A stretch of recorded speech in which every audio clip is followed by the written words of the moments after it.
স্মরণ করো যখন আল্লাহ নবীদের থেকে এই মর্মে অঙ্গীকার নিয়েছিলেন, আজ আমি তোমাদের কিতাব ও হিকমাত দান করেছি। কাল যদি অন্য একজন রসূল এই শিক্ষার সত্যতা ঘোষণা করে তোমাদের কাছে আসে, যা আগে থেকেই তোমাদের কাছে আছে, তাহলে তোমাদের তার প্রতি ঈমান আনতে হবে এবং তাকে সাহায্য করতে হবে। এই বক্তব্য উপস্থাপন করার পর আল্লাহ জিজ্ঞেস করলেন, তোমরা কি একতার স্বীকৃতি দিচ্ছ এবং আমার পক্ষ থেকে অঙ্গীকারের গুরু দায়িত্ব বহন করতে প্রস্তুত আছো? তারা বলল, হ্যাঁ, আমরা স্বীকার করলাম। আল্লাহ বললেন, আচ্ছা, তাহলে তোমরা সাক্ষী থাকো এবং আমিও তোমাদের সাথে সাক্ষী থাকলাম। এরপর যারাই এ অঙ্গীকার ভঙ্গ করবে তারাই হবে ফাসেক। এখন কি এরা আল্লাহর আনুগত্যের পথ, আল্লাহর দ্বীন ত্যাগ করে অন্য কোনো পথের সন্ধান করছে? অথচ আকাশ ও পৃথিবীর সবকিছুই স্বেচ্ছায় বা অনিচ্ছায় আল্লাহর হুকুমের অনুগত মুসলিম এবং তারই দিকে সবাইকে ফিরে যেতে হবে।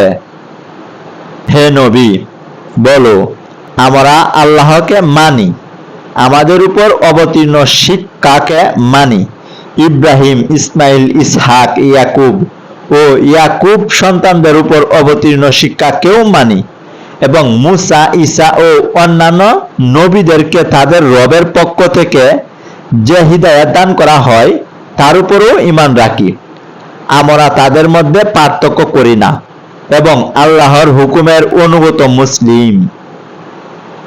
এ আনুগত্য ইসলাম ছাড়া যে ব্যক্তি অন্য কোনো পদ্ধতি অবলম্বন করতে চায় তার সে পদ্ধতি কখনোই গ্রহণ করা হবে না এবং আখিরাতে সে হবে ব্যর্থ, আশাহত ও বঞ্চিত।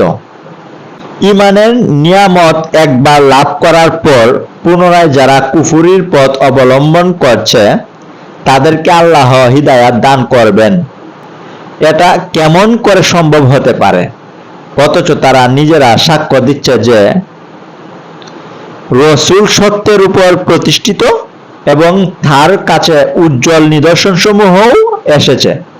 আল্লাহ জালেমদের হিদায়াত দান করেন না। তাদের উপর আল্লাহ, ফেরেশতা ও সমস্ত মানুষের লানত। এটি হচ্ছে তাদের জুলুমের সঠিক প্রতিদান। এই অবস্থায় তারা চিরদিন থাকবে। তাদের শাস্তি লঘু করা হবে না এবং তাদের বিরামও দেয়া হবে না।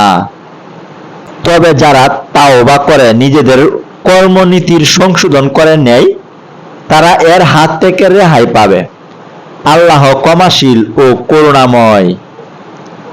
কিন্তু যারা ঈমান আনার পর আবার কুফরি অবলম্বন করে তারপর নিজেদের কুফরির মধ্যে এগিয়ে যেতে থাকে, তাদের তওবা কবুল হবে না। এ ধরনের লোকেরা তো চরম পথভ্রষ্ট।